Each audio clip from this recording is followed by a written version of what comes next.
zama ɗan dako, na zama ɗan dako na soyayya ban kaura ba. Na yi dakon soyayya ban yi asara ba, ke na fi so mai so na ba ke min nan ba.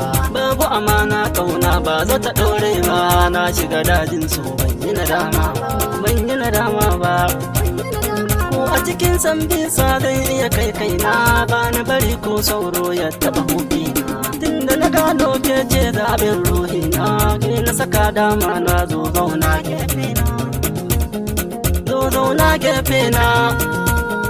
Labarin zuciya fuska za a tambaya, kan so ne gwagwarmaya na jure bakar wuya. Ba nisa garin masoyi kasa zana tafiya, rike mai son ka dan uwa kar da ka hau karan tsiya. Shi masoyi abin riko ne haka nan zata, makiyanka taki ne za ka tabbata.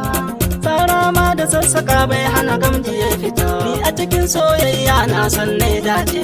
Kin gigiyar soyayya na sha na zaushe, ni ganin komai ke din airi ba ce.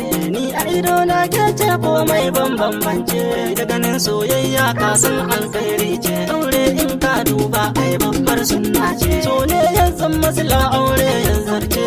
Ni da abar so na juna mun dace, mun dace. Ke ce abar so na nurin kalbina, ke ce muradina sanyin hainina. Ke ce lemuna, ke ce mangona, ke ce banana ta kin shiga kalbina.